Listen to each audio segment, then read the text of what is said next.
Hey, everybody, and welcome to the Farmer Tan Podcast. Thanks for riding along with us today.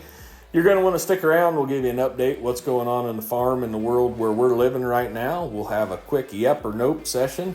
We might talk about a couple of our favorite tractors and maybe even share a story or two from when we were growing up. And we're probably going to hit a little bit on farm shows and are they really a necessity anymore? Is the internet kind of getting hard on them? And is there other ways to find information? So, we're going to share some opinions on that kind of thing. And who knows what else we might talk about. We appreciate you riding along. We'll be right back.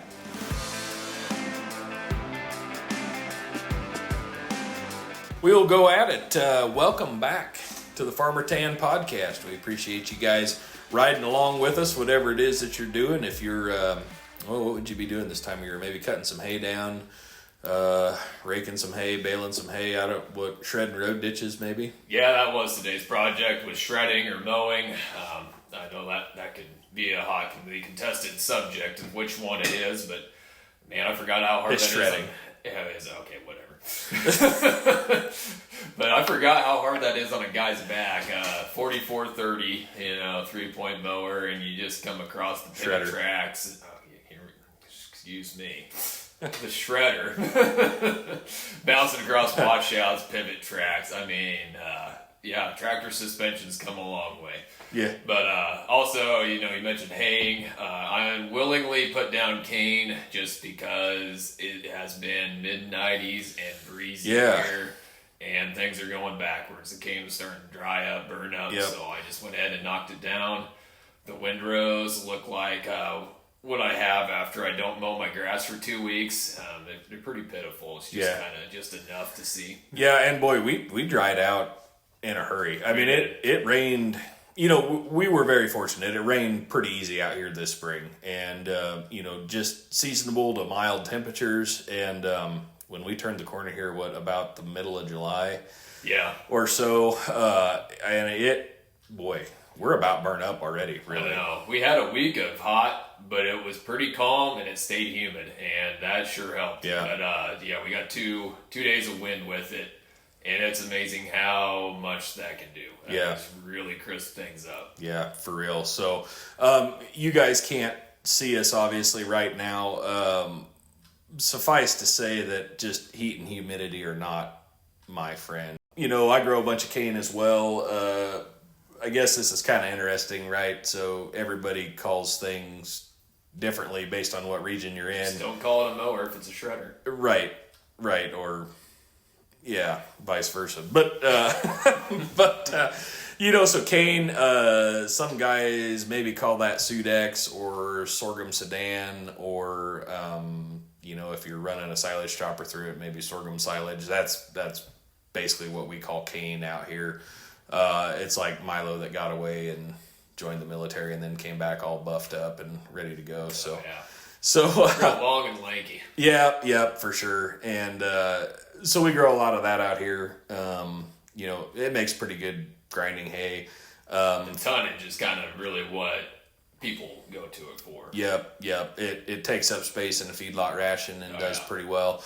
But honestly, we have started going to cutting it twice a year, which we grow it in an irrigated situation, so we can do that. But, we'll cut it at 40 days or 40 inches, whichever comes first. And, really, we're getting some proteins in the 10 to 12 and good energy. Yeah, good energy in it. And so, we'll actually run that through the processor, in the wintertime for the cows or whatever. But I think August 10th is my cut date for my 40 days, so I'll be getting ready to cut some here. What is that, next week or 2 weeks from now, I guess. So so I guess that's what we got going there. What else, you just mowing today, or? Yeah, just irrigating's full swing. I'd say most of our irrigated corn's at that blister kernel. So we're still at peak water use. Like I said, with the heat and the wind, you just cannot pump enough water to these crops. And then soybeans, we're early pod set. I don't think we've quite hit full pod set yet. So they're at peak water use. Everything's at peak water use. So it's just kind of keep them going best you can. Are you all electric wells in, or you got power units? I'm actually mostly power units. So we got pretty deep wells down there.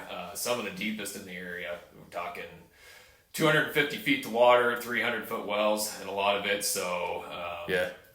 two of my power units are 6.8 liter John Deere's, and one is a 7.1 liter, like what's on a 4960. Oh And yeah. I've got one electric motor and one natural gas. So Yeah. So we're in the valley.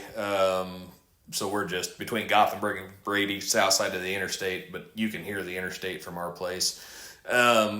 We have one farm literally at the right time of year. If you dug a post hole, you'd drop post hole into water and it'd splash. I mean, I think that well, actually, it's down kind of close to the river, but it pumps from like 30 feet. Maybe. I mean, I think the well's, yeah, it is. It's got a 20 horse electric motor, and I just plug it into 110, just extension cord we run from the pole, but, well, maybe not quite like that, but, I mean, a lot of our wells just aren't terribly deep, I guess, especially by your standards. And most of the valley really is electric. And, there is just really nothing terribly manly about clicking a switch and pushing a button and just it hums and you walk away. I grew up on like V8 Perkins power units that shook the whole ground. And you fell asleep to the sound of cicadas and power units. Yo, for real, right? Yeah, just that hum. Yeah, and so electric wells are not terribly manly, but boy, they are nice. Oh, so nice. I mean, convenient. You're not changing oil. No. You're not changing spark plugs. For all you spark plug guys, you're running the old, 460s or 454s on propane or natural gas, or maybe you got some of the big block old Internationals even out there running. And so many things can go wrong. Oh yeah, we had so growing up we had a 413 Chrysler. Oh yeah, and it like an industrial power unit version, and it did not like to start. So once you had it running, it ran a lot. Had that thing on propane, and it turned the pipes kind of cherry at night. Oh yeah, that was see kinda, that glow. That was kind of fun, but. Yeah, you ain't a kid and grew up in a house with no air conditioning, so threw the windows open at night and listened to neighbors. You could tell which neighbors' pivots were running, by the sound of the power units. So, but it is neat to walk up and see a tractor engine sitting on a stand and just get a fire that thing straight piped up. I mean, if none of us have good hearing for various reasons, mine's power units. What's that? I see what you did there. Turn your good ear this way, not the one you lean towards when you're turning the key on, the other one. Right.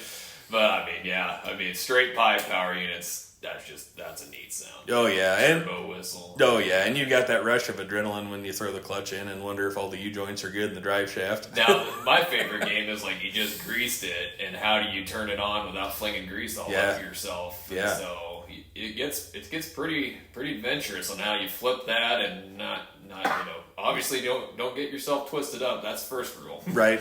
Well, that's an important rule. Yeah, and growing up, if mom saw grease in your clothes, that was good. Yeah, bad deal. Yeah. Yeah, for sure. So, yeah, don't really miss the power unit days all that much now that we've sort of relived that. But you were mowing with 4430? Yeah. So probably just spring ride seat in that yet? Yep. Yeah. So. It's kind of the scale of how good the bump is if you bottom out the seat or not. You hear that good thunk. Yeah, that was a good one. Yep. So we had a 4432, I think about the time I got in junior high. That was really the only John Deere, I operated for a long time. And at some point, Aaron and I got, we had a 4955 that had the hydraulic seat. And if somebody who wanted the seat up higher had been in it last, when you fired that up and the hydraulics pressured up and it'd jam your head right up into the cab liner. So good times.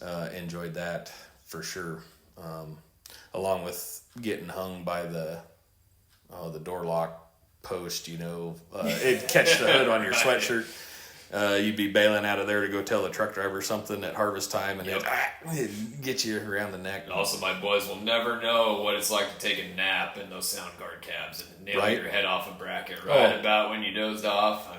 For real. You're sitting on the armrest, jammed between a window and your dad, and now these R-Series, like I got one sprawled out across the floor and still not in my way, and the other in the buddy seat with a huge door with a pillow propped up. It's good living in there now. It is. I mean, you've got enough room on the floor to carpet farm on the floor of the tractor man. while you're farming While for you're real. farming. And a real quick story, but one time I had the AC go out, and it was an 8370R, and I didn't want to open it up because Dad's real particular about keeping tractors clean. Right. Just had the edges left to do, so I was going to gut it out. Had no blower fan, no nothing. By the time I got to the end, I was getting lightheaded. I was, obviously sweaty. I finally got to the end, opened the door, and you can actually suffocate yourself, and those cabs are so airtight. Yeah, I believe it's amazing how much better I felt. The headache went away. But in all fairness, I get lightheaded and sweaty in a John Deere too. So I mean, that's it is what it is. But yeah, you ain't a kid in there. I was just thinking while you were saying that, we grew up on a dairy farm, so we just left the doors and windows open on everything. So we just cleaned them out with a leaf blower or something, every so often. But, every so often. yeah, shout out to all the dairy farmers. You know what's up. But so yeah, I don't know. What have we been doing lately on the farm? I guess I was trying to think of that. Second cutting alfalfa's out of the way, so we kind of got that done. I did go start some pivots up actually before I come in here. I got one on some alfalfa going, and we grow forage beans as well, and so we'll probably talk about them at some point. But I went and started pivot up on that. It got bumped on a control deal and didn't come back to life for some reason. So I guess you guys that are irrigating with electric wells know about control, but periodically the power company, they'll bump you to help manage load and that sort of thing. And you have scheduled days, and there's stuff you can sign up for, and you certainly don't have to do it, but it is a cheaper rate if you decide to. And so anyway, this one for whatever reason bumped and didn't restart, so went and restarted that, and I need to go start a pivot on some cane too. So chasing water, doing that kind of thing right now, I guess. Today we actually went and set a tire tank. I don't know if you guys got any of those, but have them. Never had the joy of setting one. It's fun. Yeah, and when it's 95, it's more fun. I but mean, that black rubber's got to be real good on the skin. It was, yeah. It was a hoot. But yeah, we got that set today. Aaron needed help. Just old steel tank, bottom rusted out of in one of the pastures. Thankfully there's about 3 tanks in that pasture, so it wasn't a super emergency. But a number of years ago, we bought a semi-load of these tire tanks, and we've just been putting them in, as the old steel tanks fail on us. These are like military / dump truck. I mean, they're what, 10 feet? This one is probably 12 or 14. So, I mean, these things are heavy. Yeah, it's like the ones they run on the mining trucks. Yes. Yep, and then they cut them in half, like around the center, and so the bead now becomes the bottom. And so yeah, we set that. I don't know how heavy they are. I've got an MX 215s, my loader tractor. It is absolutely about all that thing. Like, it will pick it up and scoot it off the trailer, and we kind of got it set into place. But it's one of those, you want to have the front tires pumped up good. Mm-hmm. It's just a little less than that bench press. A little. Yeah. But very similar. Yeah. Very similar. Funny note on that.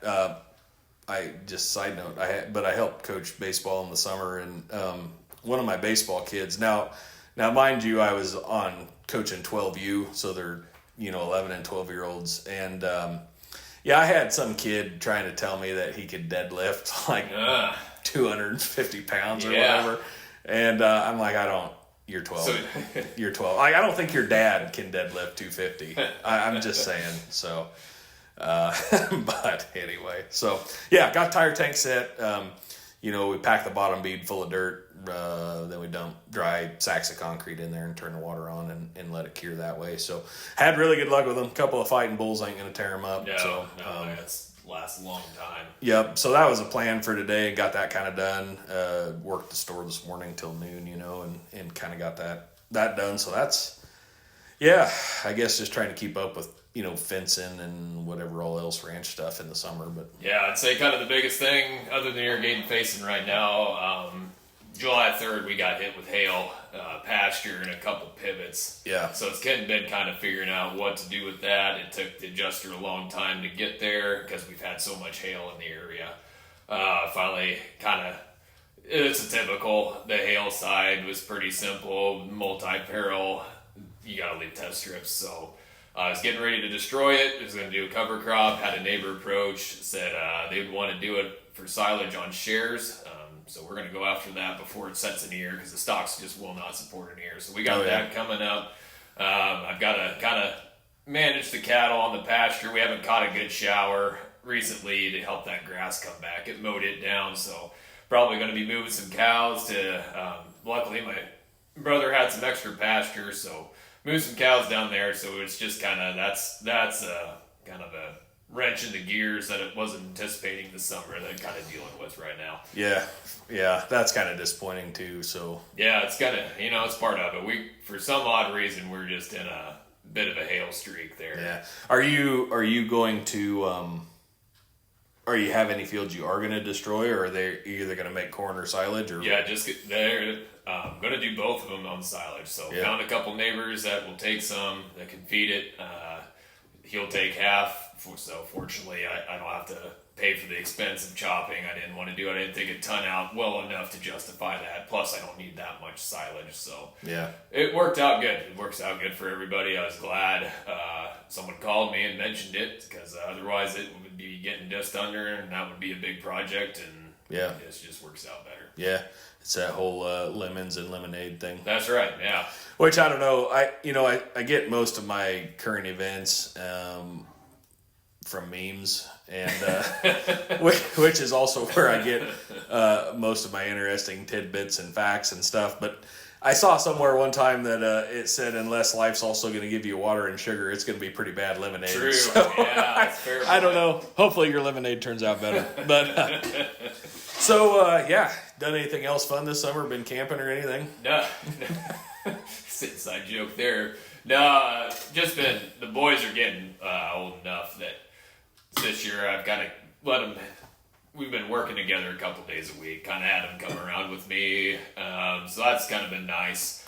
They've kind of got to experience the whole farming life, getting early, just kind of learning what a working day is, and they enjoy being outside. So that's kind of been nice for both of us. Not that it hasn't been challenging at times, but so they've been swimming and fishing. It's kind of their biggest thing right now. Our youngest, Elliot's really into fishing. Master angler at 4, just knows it all. He's educating me, telling me what I need to be doing.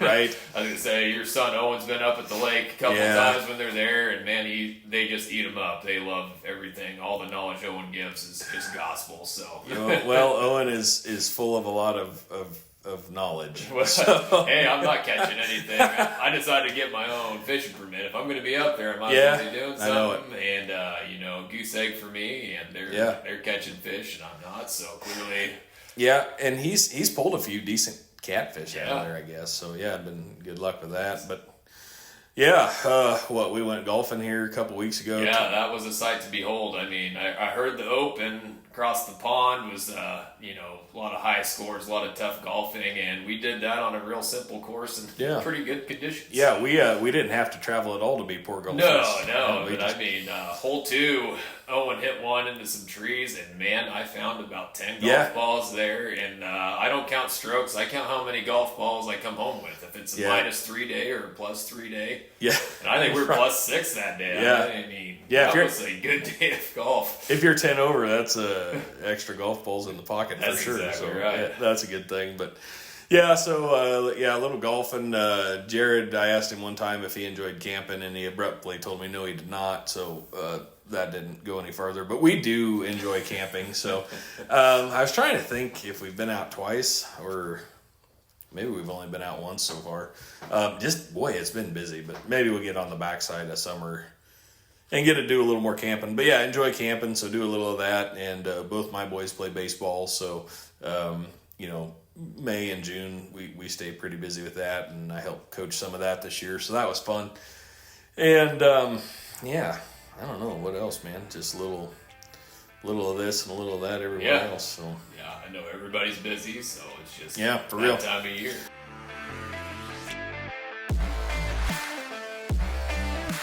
All right, so this is time for a little session here that we call Yep or Nope. And I'm going to ask Jared the questions today. He has not seen these questions ahead of time. He could not prepare for it. And he does not get to explain his answers. He just gets to give a yep or no. So, Oh, man. Jared, do you know how to tell military time? Yes. You get upset when someone leaves the door open for too long while the AC is on. Yep. You have a favorite spatula. Nope. You've said, where in the world did all the pins go? Not quite there, but I'll say yep. All right, well, that's fair enough. There you go. That was yep or nope. For today, I often wonder where all the pins go, and I have actually reached that point in my life where I have a favorite spatula. So, and I know exactly which one it is because it got knocked on the burner one day and melted a chunk out of the handle. But I will not give up on It's it. battle tested. It is. It keeps coming back. So.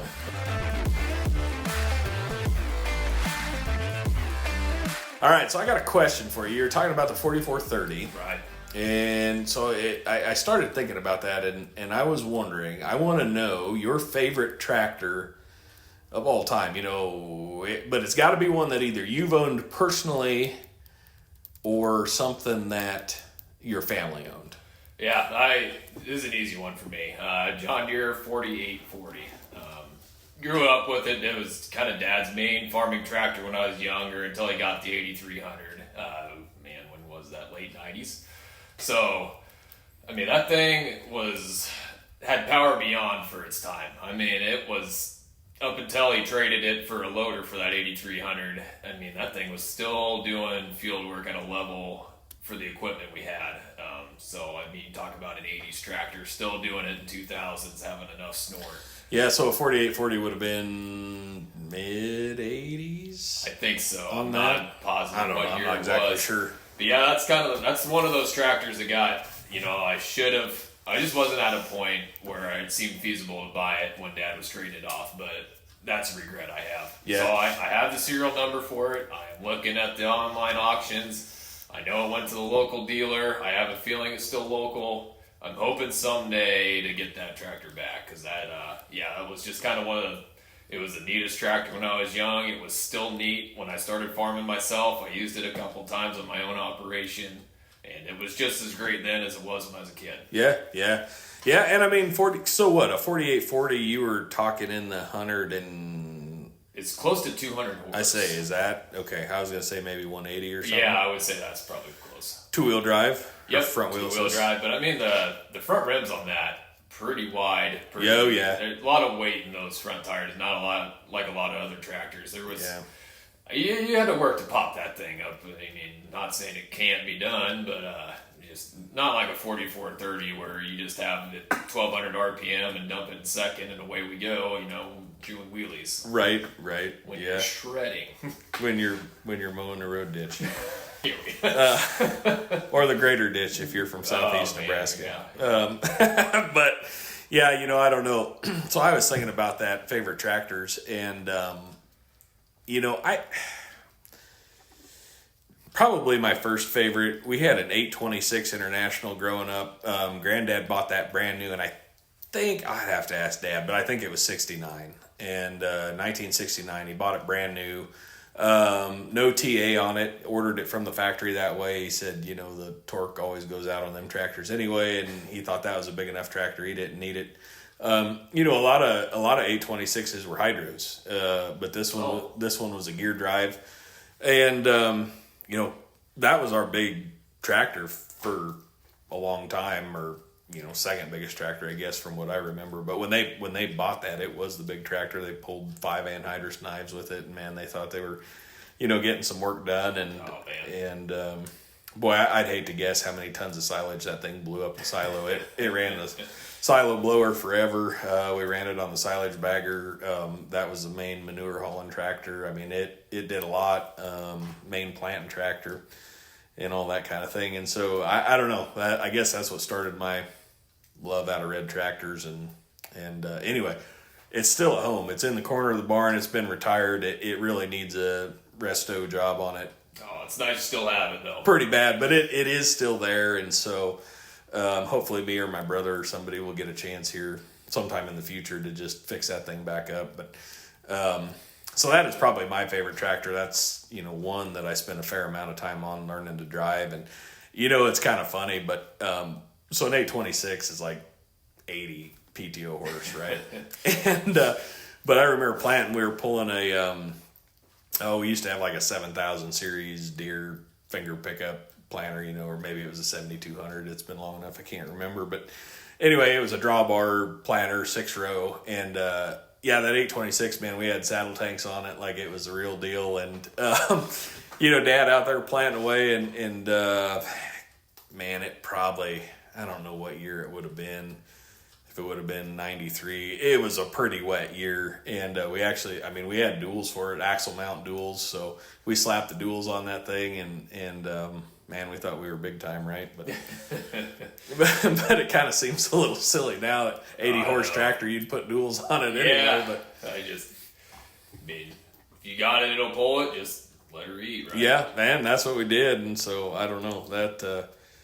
You just think by today's standards, planting on an open station with a pull type 6-row around here anyway. Yeah, I know. We talked about that before, but that's back.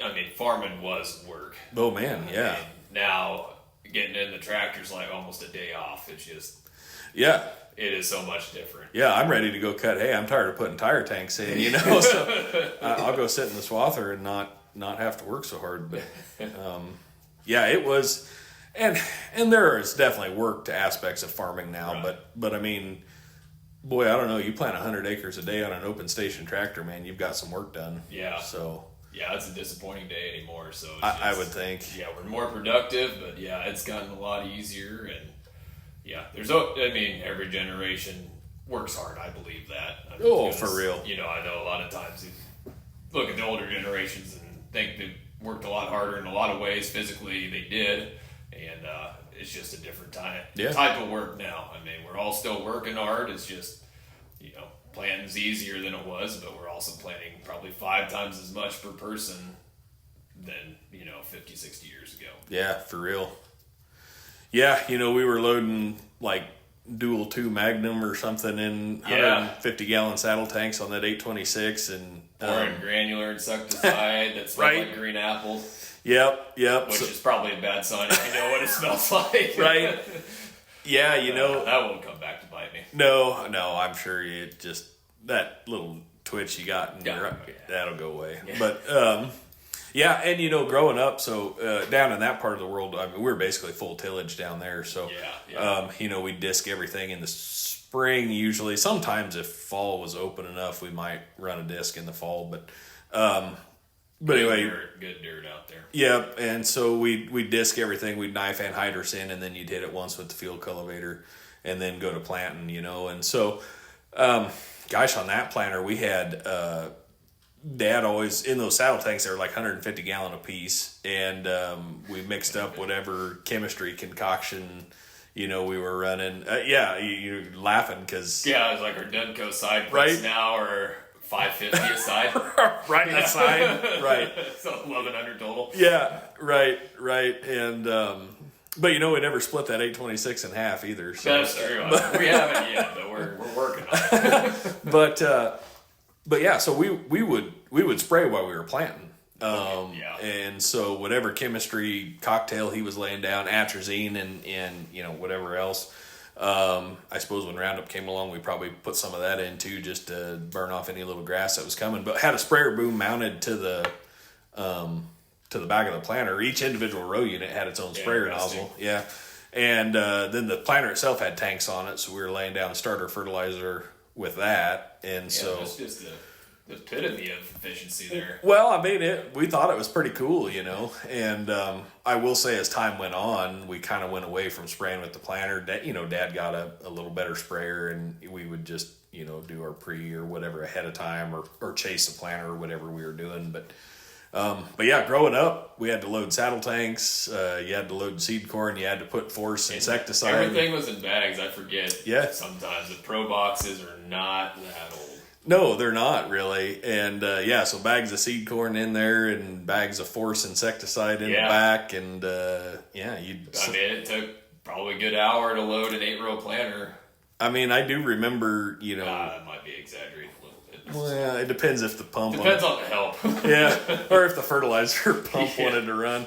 Most kids were helping. It probably took an hour. Yeah, well, and that was my job. He'd hand. So I do remember bulk chemical shuttles, and he would hand me the nozzle for that, and I'd be standing on the step running it in the tank, and he said, "When the meter reads this, shut it off and go to the next one." And so I'd run the chemical in there while he was putting seed in the boxes, and then once got the chemical in, we had a water wagon. We'd plug that in, and I'd fill the tanks full of water.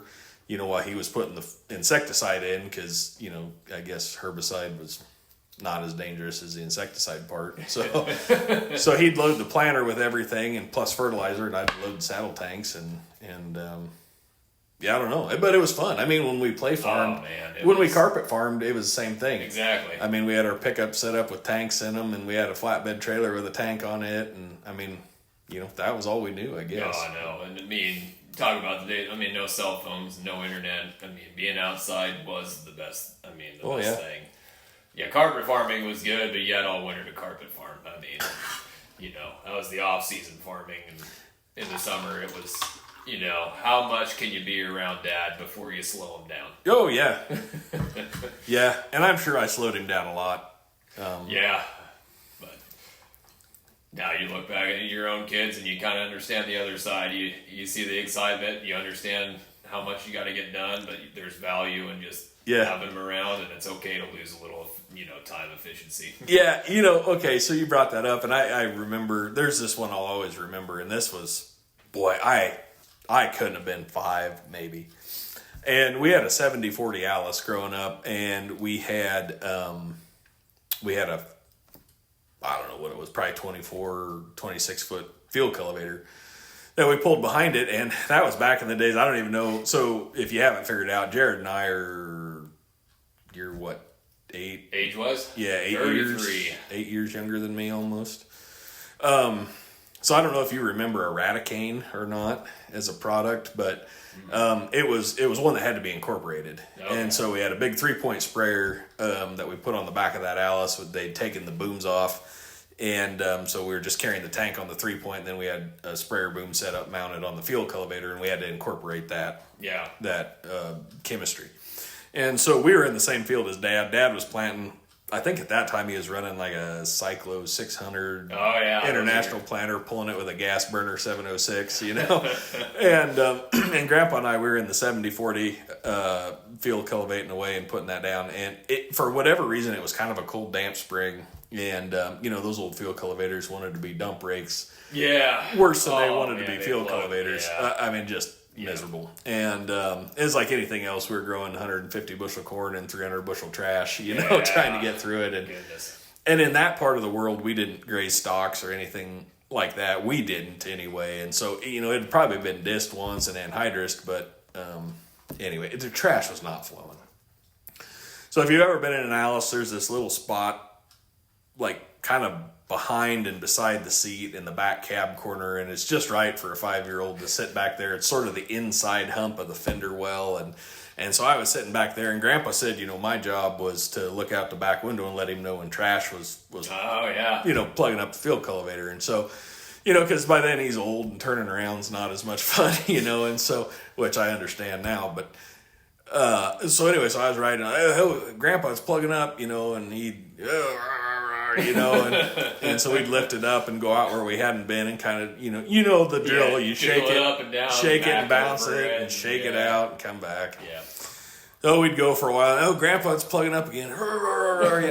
Boy, and I'm not the brightest bulb on the tree, but I'm starting to correlate me telling him it's plugging up with him being grouchy. And so I thought, well, we'll avoid the grouchiness. Right, and we're going to let it go a while before we tell him. Grandpa's supposed to be a lot of fun. Well, he was supposed to have been. Yeah. So we'd went about the length of the pivot, and we were dragging a small haystack. Hey, it's plugged up again. And oh man, he looked back there, and we had made a hay bale, and he was mad. And I don't know that he was overly mad at me, but he was more mad at the situation. He was not impressed, and for whatever reason, when Grandma brought lunch to the field, I got sent home with her after I didn't get to participate the rest of that day. So I thought that was narrow-minded of him, but that's right. I don't know. So I don't know. What about something that I've thought about this, and I even said it to Dad, and I know we're a little early on this, but I guess we're going to talk about it anyway. I wish I could go back in time and go to like Husker Harvest Days. Yeah. When the stuff that we were farming with then was brand new. Right. Right? I think about that a lot too. And so maybe we actually need to go to the Half Century of Progress show, because I think that's kind of what that is. I mean, I think, I'm probably going to catch heat for this if I tell you wrong, but isn't that in Illinois, maybe? You got me. I'll have to look that up. The rock I live under is pretty heavy. Well, you just got indoor plumbing finally, so. Still chasing Indians out of the back. Right. So, I mean, fast internet is a few years off maybe, but. Party line. Right. Yeah. 3 long rings and 2 short rings. But I don't, boy, now I should have looked that up, but Half Century of Progress show is basically, and I think they go clear back to like, I mean, they probably have F-20 Farmalls and like Waterloo Boyd, deer stuff. And I think it runs into like the 80s maybe. So they probably have your 48-40 there as well. But, they do, so it's a working farm show, right? Yeah. So they actually, they'll take combines like, there might be an old, what was John Deere's, like a 95 or something. I remember our first one's a 7720 Titan too. Oh. And I mean, the signal that thing would put out, you could see the smoke for probably a good mile. Right. So you had to take something to Dad. It was just kind of look up for the black smoke, and that's where we went. I miss the old days when you could look across the fence row and see how hard the neighbor was farming. Exactly. Like, oh, look at it, man. He's pulling the guts out of that thing. Yeah, and I mean, why John Deere ever went away from the top of the cab being yellow, I mean, that hid cab corn very nicely. Yeah, I was going to say, I mean, I've seen a lot of yellow cab combines. But yet. it's right. It's not. It's aftermarket. Right. Afterthought. Yeah, for sure. That 70-40 Alice, it you could tell how hard you were working it, for sure. But yeah, so I mean, they'll take a 915 International Combine or some of those older combines. They'll actually pick corn. They have corn pickers. I mean, mounted corn pickers and sure. Pull type ones, and they'll do all that. But then, I mean, they do a plow day. But I mean, I think the show goes on for a week or 10 days or whatever. But they'll do plowing and tillage, and I mean, they do the whole thing. And I mean, they're running D21 Alice's, or they're running like a 1066 International, or they the 4020s, or the 60-30 or whatever. I mean, there's a lot of that type of stuff out there. So maybe that's actually the show we need to... Yeah, probably so. We need to go to. But, we have always been... And this is not a knock against any farm show. Not Husker Harvest Days, not Farm Progress, none of those. But I have always been a big farm show goer. But it seems to me like they have changed drastically since I started going, like, when I was in junior high in the late 90s. And I'm sure they've changed drastically from whenever the first Husker Harvest Days was in the 80s or whatever. But yeah. I just wonder, are you running, whatever you're running for a combine now, are you going to go to Husker Harvest Days and see an S790 or a, whatever, X9 and go, well, I think it's time to switch. Yeah, no, that's just kind of, when you first brought this up, that was one of the points I thought of, was like, why has, these kind of shows changed? And I think it's just because these equipment manufacturers no longer are catering to a wide range of buyers. Yeah. I think kind of back on the, whatever day you want to insert, 70s, 80s, it was kind of... Every farmer, when a tractor came out, could probably buy a new tractor. Sure. So it was just a matter, I'm going to use my 4840 for example, big time farmer Bob would get himself 1 or 2 4840s for his equipment. Smaller guy get a 4240. Right. I mean, it's essentially the same tractor, just a matter of how much horsepower you have.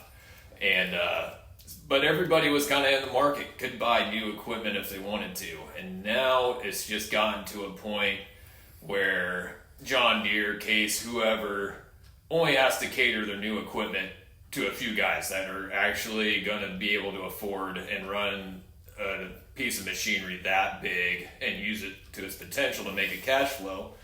They don't really need to cater to guys like me anymore, because we're just going to get those leftovers. We're going to pick them up because we're not, and it's not feasible for us to buy new. Right. So what do they care if I come to Husker Harvest Days and walk around their lot? I'm not in the market. I can't buy those pieces of equipment anyway. So why not just go out and find the big guys? You market it to them. You don't need to buy a lot on a farm show and show it to everybody. Right. And, I kind of think from the standpoint of it, let's say that you are, or someday you are, on the machinery side in the mood to buy new or lightly used, right? Mm-hmm. And but maybe you're going to switch brands. Like, well, I don't know, just John Deere ain't getting it done for me. I'm gonna run like Fendt or something, right? But when you get to that point, you're probably not going to do that research really at Husker Harvest Days. That's what I was thinking too. Because you're probably going to be on the internet. You're going to find, you're going to get on New Ag Talk, or you're going to get on. I'm so old. I remember when Twitter was still called Twitter.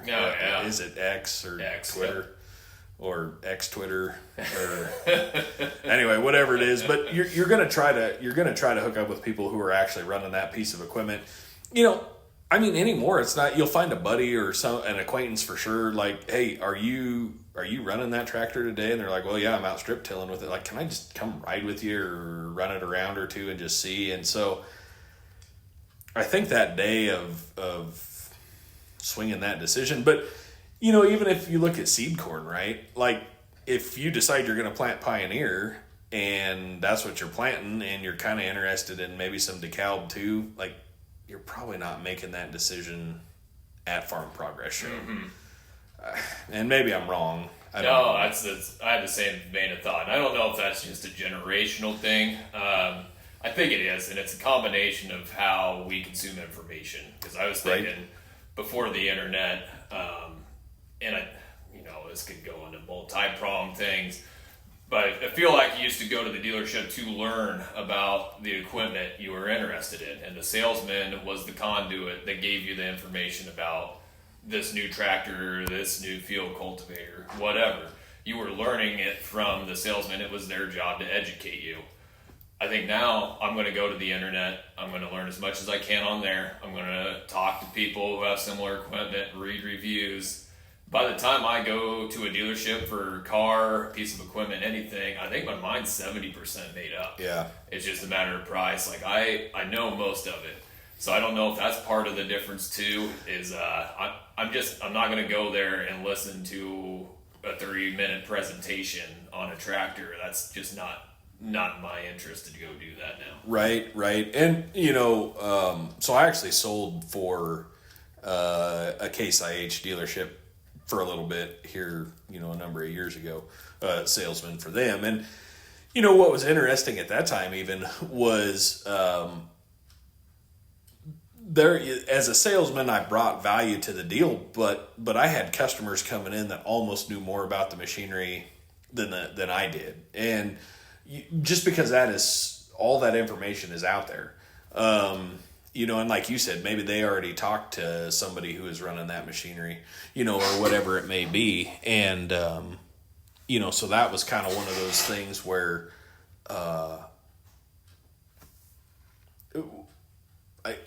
I am not the sole pipeline of that information.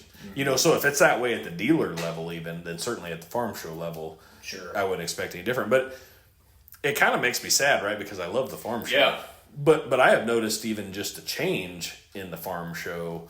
So, we've went to Husker Harvest Days, forever. And there is starting to be some big names that are starting to become absent from the show itself. Yeah, I've got a theory on that. But I'm thinking, COVID gets blamed for a lot of things. Oh, yeah. And I think kind of as far as farm shows go, what COVID showed a lot of companies, I think, is when they were told you can't interact with people anymore, or interact with your customers, and their sales continued to go strong, I think a lot of them are like, well, what are we doing here? Why are we paying this kind of money for this size of lot at Husker Harvest Days or whatever farm show it may be, if our business didn't get affected for those 2 years we didn't associate with customers? Like, they're still gonna, I mean, they still came to us, they still bought our equipment, they knew what they needed. Are we even really doing anything here? So I think COVID kind of almost, allowed companies to be a little lazier on the whole selling to the customer point, knowing, I don't know if it's just a more informed customer or they're targeting a smaller customer base. But I think that just that was a way for them to see that, hey, maybe we don't need to allocate so many resources into customer service. Yeah, for real. No, I think you're probably right on that. And something that I have noticed, oftentimes when you go to the farm shows, so it's the small stuff that is interesting, right? It's kind of the hole in the wall when people come away talking about, like, I didn't know this existed, this is exciting. It's not the old tried and true brands. Right. Or, you find... everybody knows that the major players all have a decent combine, right? Or a big tractor or a big silage cutter or whatever it is. But you find that tool that you didn't know you needed till you found it. Or maybe you found like a smaller implement, that you didn't realize you need. Like, man, that would work really well for, whether you're shredding trees in a pasture or, it's a different take on a pivot track closer or whatever it is. Some of that kind of stuff maybe. You're like, I didn't know Kubota made that, or stuff like that. You just kind of walk away. Or, I mean, even when the Tri-Bind shows up, do I ever need a Tri-Bind? No. Yeah. But that was darn cool to see. Right. Some of that just kind of off the wall stuff. Yeah, for real. I don't know. But anyway, that is some of just my best memories.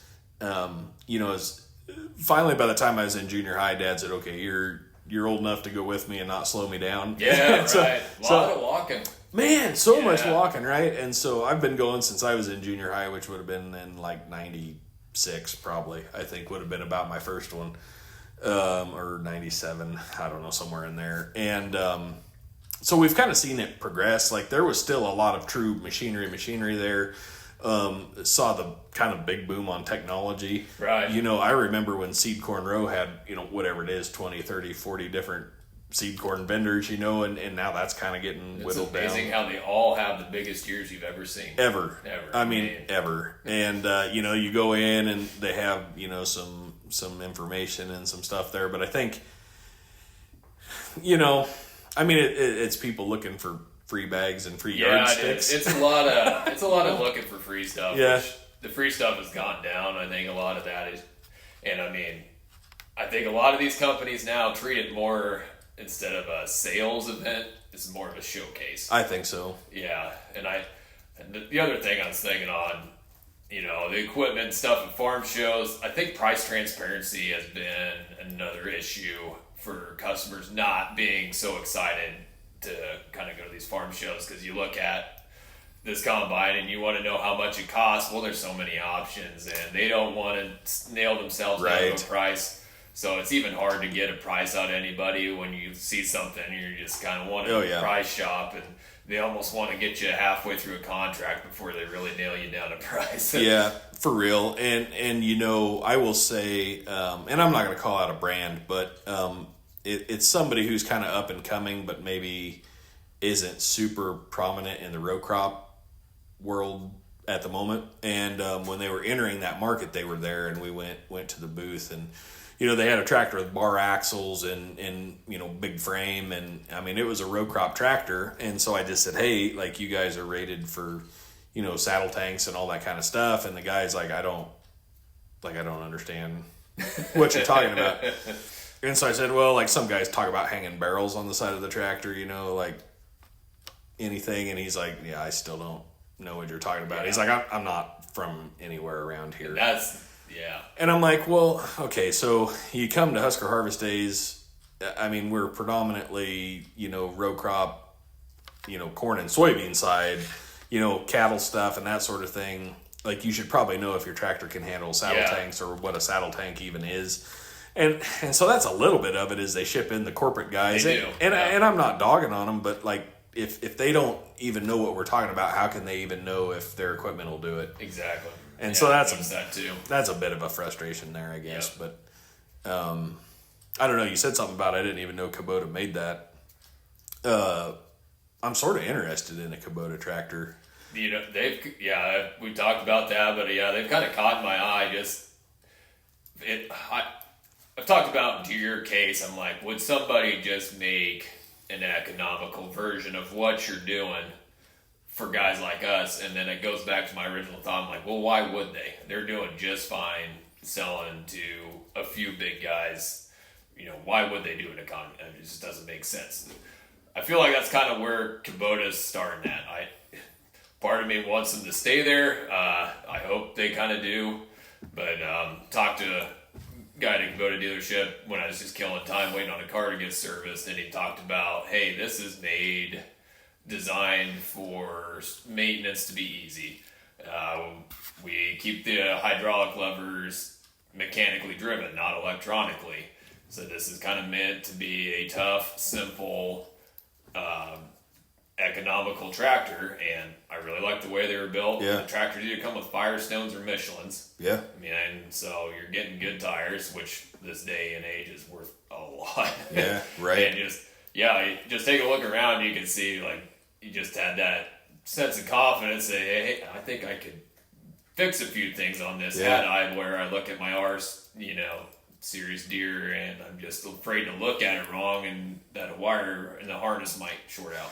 Yeah, and right, for sure. And I don't know. I like the Magnums. I'm not so sure. Maybe someday when it comes time to update that, if Kubota's in the market at that 200 horse row crop style bar axle, big front end, something that that I can pick up 2 big round bales at the same time with, and all that kind of thing. I don't know that I wouldn't take a serious look at them, probably. Yeah, I think if you're going the big row crop tractors, I still think that's John Deere and Case's game. I just don't think anybody's really close to those big row crop tractors. Except Fenton Claus. True, I haven't been around them enough, so I haven't either, really. I know they're kind of making waves, but I can't talk to them too much. But that 200 and under horse tractor market is getting really interesting. Yeah. I think Deere has kind of brushed that off. I don't think they're really interested in doing that market so much anymore. And there's a lot of other companies kind of getting in with, I think they're listening more. It's kind of hard to listen less than Deere at this point. Yeah. But I think they are listening to guys, what they want. And so it is interesting. It used to be just green or red, and that's kind of what you hung your hat on. Not saying you didn't have others. Your Alice's too.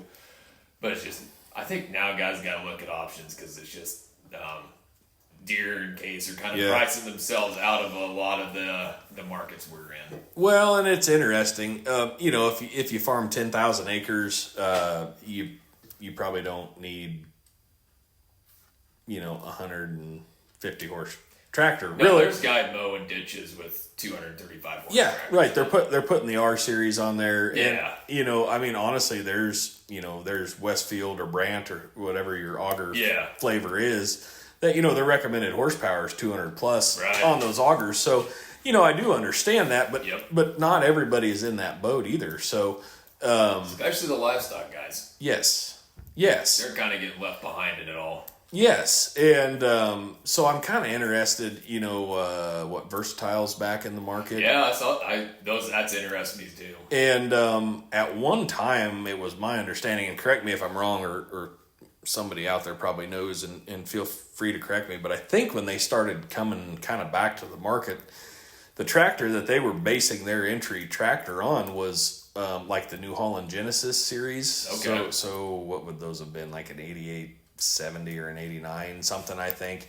Think like Case IH guys, like boxcar Magnum time frame. Okay. So like 72 30s, 40s, 50s. Well, New Holland had something on that side. They called them the super steer, which I got to be careful with, because sometimes I call them the stupid steer.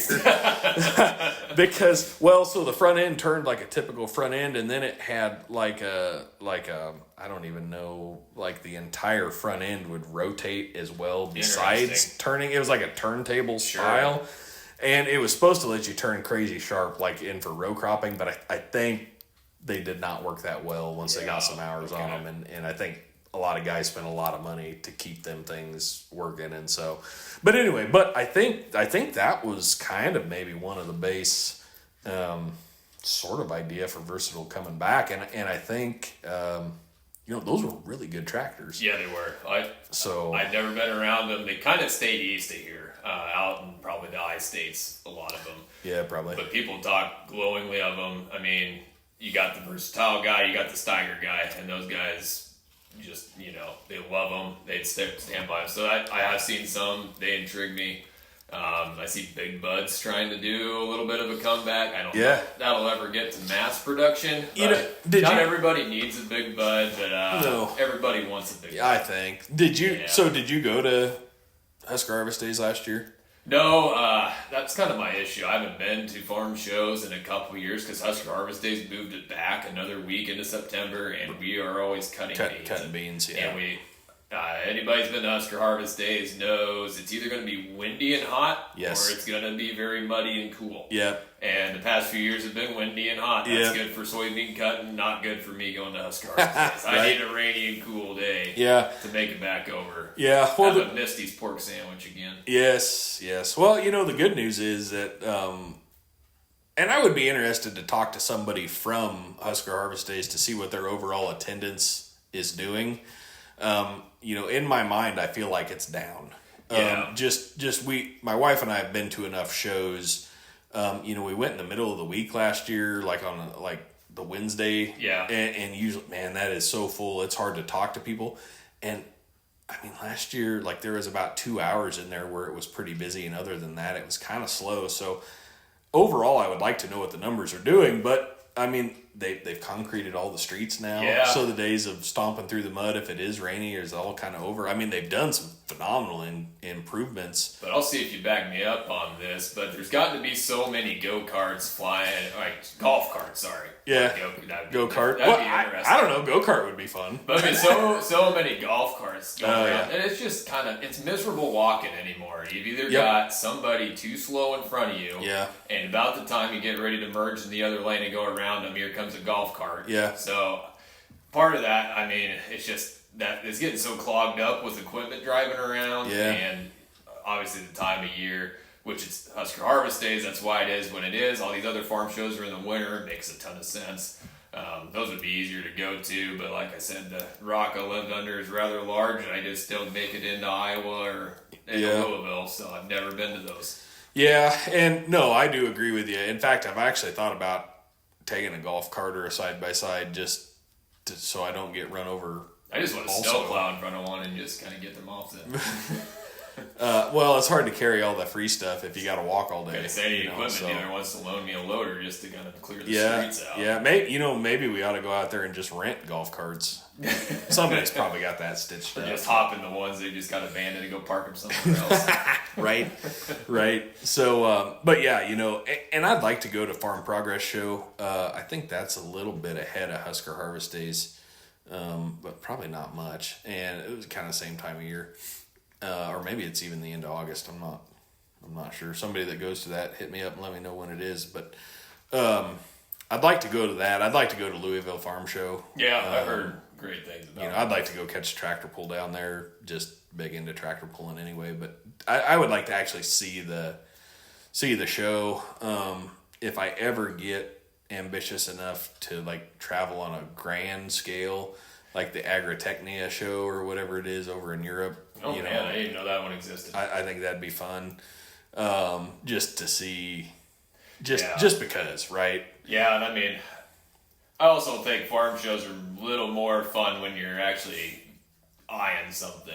Oh, yeah. Compared to just purely window shopping. I mean, window shopping's nice, but when you're kind of in the market for something But like you said, it's not salesmen in the local area anymore. So you go up and ask them a bunch of questions. They hand you a magazine and tell you good luck. Yeah, yeah. No, I will agree with you. If you go with a goal in mind, it definitely makes it more fun. So I don't know. We'll see. Maybe I'll get you drug out of the combine and down to Husker Harvest Days this year. But Yeah, hey, bring some rain. we'll see. Well, we need rain. Never turn down a rain in this part of the state. No. I said something bad about rain once a few years ago, and it took about 3 or 4 years for it to rain again. So, There's always someone that does, and we all pay for it. there was some folks trying to complain a little this spring, and I wasn't going to have any I of know, it. So, you just shut that down right yeah, away. you got to. So, well, hopefully we catch the rain. I don't know. I guess we went